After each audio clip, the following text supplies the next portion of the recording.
नमस्कार, Shankar study point में सभी विद्यार्थियों का स्वागत है। मैं आलोक तिवारी आज आप सभी लोगों के लिए करंट अफेयर्स को लेके आए हैं। चलिए शुरू करते हैं। पहला है कि कॉर्बेट पक्षी अभ्यारण्य किस राज्य में स्थित है। क्या बोल रहा है? कॉर्बेट पक्षी अभ्यारण्य किस राज्य में स्थित है? तो किस राज्य में स्थित है? तमिलनाडु में है। आगे इसके बारे में दिया गया है कि तमिलनाडु में चित्री के पास अरियालूर जिले में लोकप्रिय कॉर्बेटी पक्षी अभ्यारण्य में एक बड़े पैमाने पर वनीकरण अभ्यास चल रहा है।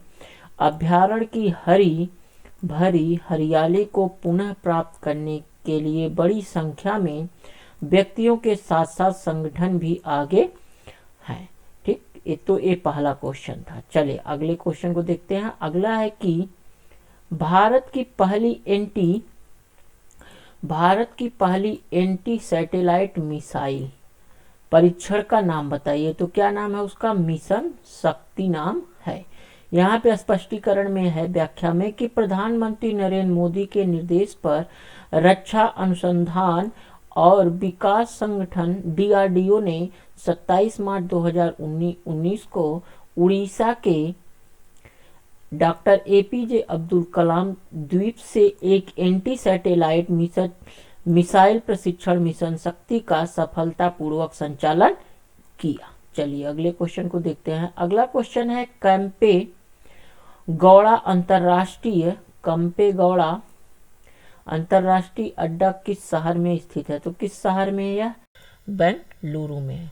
कैंपेगौड़ा अंतर्राष्ट्रीय हवाई अड्डा एक अंतर्राष्ट्रीय हवाई अड्डा है जो बेंगलुरु के भारतीय राज्य कर्नाटक की राजधानी है। ठीक, चलिए अगले क्वेश्चन की तरफ चलते हैं। अगला कि आर्थिक सहयोग और विकास संगठन OECD का मुख्यालय कहाँ है? तो कहाँ है इसका? पेरिस में है। पेरिस फ्रांस में स्थित आर्थिक सहयोग और विकास संगठन का क्या है? मुख्यालय है।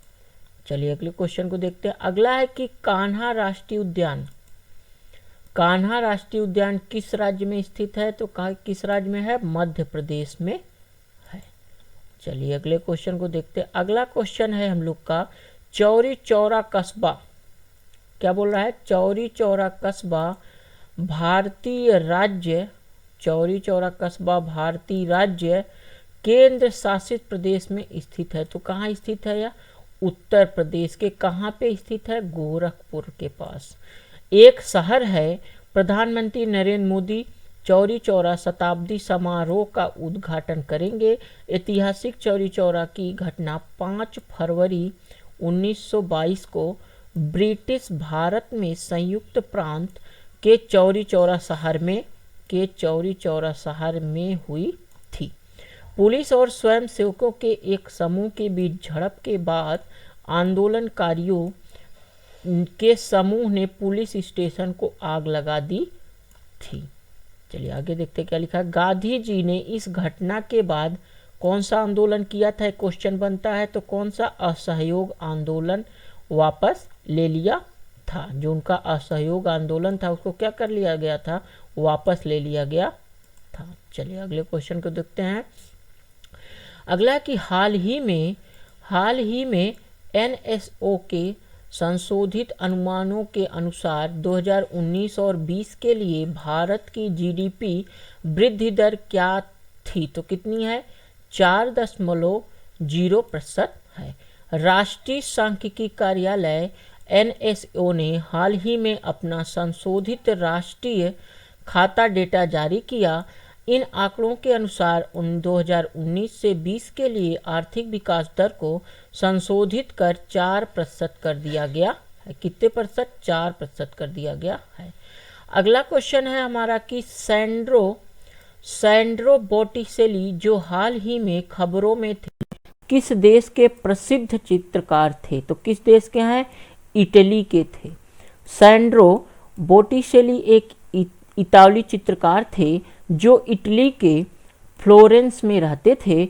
उन्होंने फ्लोरेंटाइन पेंटिंग में योगदान दिया था। हाल ही में न्यूयॉर्क, हाल ही में न्यूयॉर्क के सोथवी में आयोजित एक नीलामी में उनके एक चित्र यंग मैन होल्डिंग ए राउंडेल को 92.2 मिलियन डॉलर अर्थात 6,722 मिलियन रुपए के बराबर में बेचा गया। चलिए अगले क्वेश्चन की तरफ देखते हैं। अगला है कि गणतंत्र दिवस परेड में किस राज्य की झांकी को सर्वश्रेष्ठ चुना गया? ये क्वेश्चन मोस्ट इंपॉर्टेंट है। तो किसको? उत्तर प्रदेश के झांकी को। नई दिल्ली में इस साल की गणतंत्र दिवस परेड उत्तर प्रदेश की झांकी केंद्रीय मंत्री किरेन रिजिजू द्वारा सर्वश्रेष्ठ झांकी के पुरस्कार से सम्मानित किया गया। उत्तर प्रदेश की श्री राम मंदिर को दर्शाने वाली झांकी का विषय अयोध्या उत्तर प्रदेश की सांस्कृतिक विरासत था। ठीक, चलिए अगले क्वेश्चन की तरफ चलते हैं। अगला है कि विदेश मंत्री एस जयशंकर ने किस देश के साथ तनावपूर्ण संबंधों को सुधारने के लिए 8 मार्गदर्शन सिद्धांत प्रस्तावित किए? तो किसके साथ? चीन के साथ। केंद्रीय विदेश मंत्री एस जयशंकर ने हाल ही में all India conference of China studies में मुख्य भाषण दिया।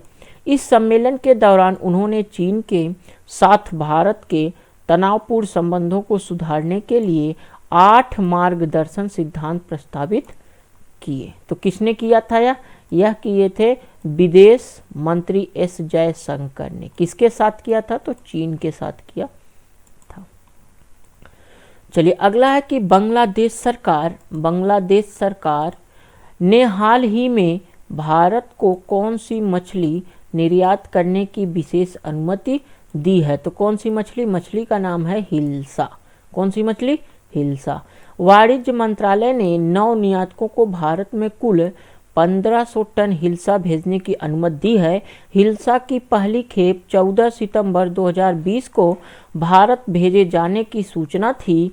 बांग्लादेश ने 2012 में हिल्सा के निर्यात पर प्रतिबंध लगाया था। ठीक, चलिए अगले क्वेश्चन को देखते हैं। अगला है कि पेरू की राजधानी क्या है? तो पेरू की राजधानी कहाँ है? लीमा। पेरू की राजधानी और मुद्रा क्रमशः लीमा और सोल है। तो अर्थात हमारा जो बात हुआ, पेरू की राजधानी कहाँ है? पेरू की राजधानी हमारा लीमा में। और अगला क्या है? मुद्रा जो होती है वह मुद्रा क्या है? सोल होती है। चलिए अगले क्वेश्चन की तरफ चलते हैं। अगला है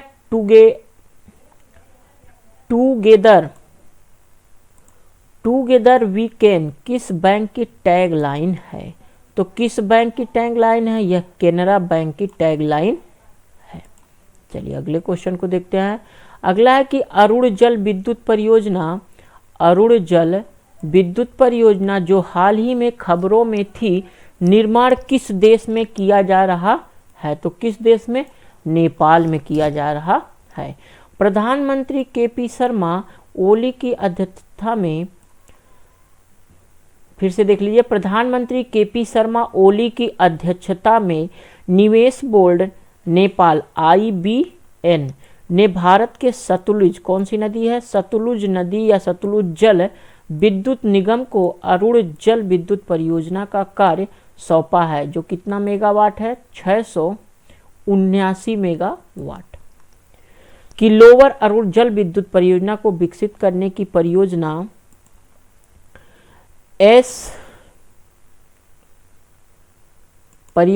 SJVN को प्रदान की गई है। इस परियोजना की लागत 100 अरब नेपाली रुपए से अधिक होने का अनुमान है। चलिए अगले क्वेश्चन को देखते हैं। अगला है कि अल होल जो अपने शरणार्थी शिविर के लिए खबरों में था, किस देश का एक शहर है? तो किस देश का है? सीरिया देश का शहर है। संयुक्त राष्ट्र के आतंकवादी या आतंकवाद विरोध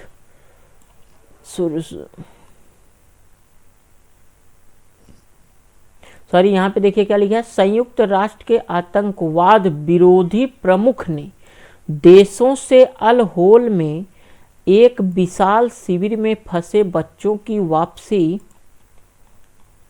के लिए किया गया था।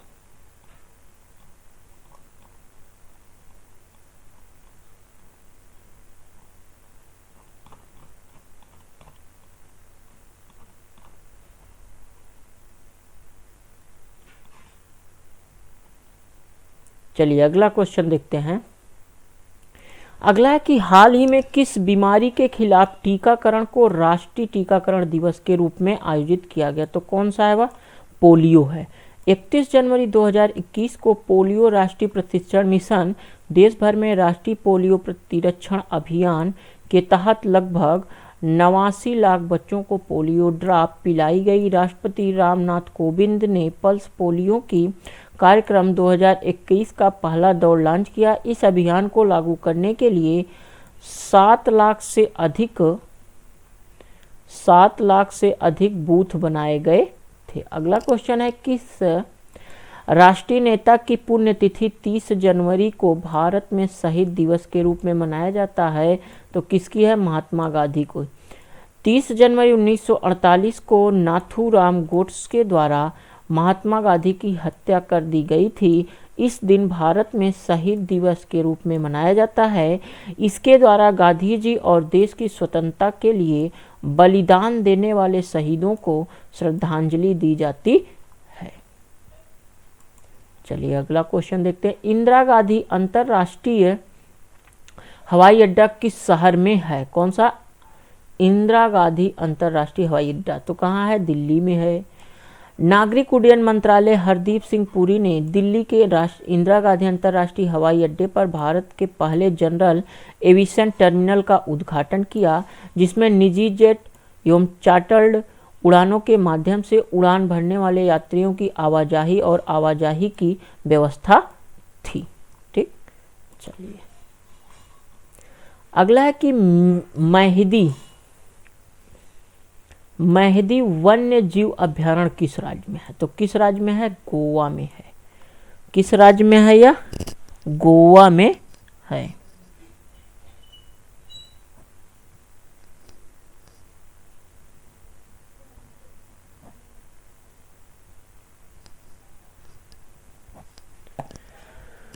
लिखा है कि दक्षिण भारत के पश्चिमी घाट में गोवा राज्य में मेहदी वन्य जीव अभ्यारण्य 208.5 किलोमीटर का संरक्षित क्षेत्र है। चलिए अगले क्वेश्चन को देखते हैं। कांडला बंदरगाह किस राज्य में स्थित है? कांडला बंदरगाह किस राज्य में स्थित है? तो किस राज्य में है? गुजरात में। कांडला आधिकारिक तौर पर दीनदयाल पोर्ट ट्रस्ट गुजरात राज्य के कच्छ जिले में गांधी धाम शहर के पास एक बंदरगाह है। चलिए अगले क्वेश्चन को देखते हैं। अगला है कि नंदन कानन जूलॉजिकल पार्क किस राज्य में स्थित है? तो किस राज्य में है? ओडिशा राज्य में है। हाल ही में नंदन कानन जूलॉजिकल पार्क भुवनेश्वर उड़ीसा में 2 सुप्त भालू की मौत की सूचना मिली है। मौतों की सही कारण अभी तक ज्ञात नहीं है। इससे पहले एक 28 वर्षीय हिमालयन काले भालू की मृत्यु संभवतः बुढ़ापे के कारण हुई थी, क्योंकि भालू लगभग 30 वर्षों तक जीवित रहने के लिए जाने जाते हैं। चलिए अगला क्वेश्चन है हम लोग का। अगला है कि अंतरराष्ट्रीय श्रम संगठन ILO का मुख्यालय कहाँ स्थित है? तो कहाँ है? जिनेवा में। अंतरराष्ट्रीय श्रम संगठन ILO का मुख्यालय जिनेवा स्विट्जरलैंड में स्थित है।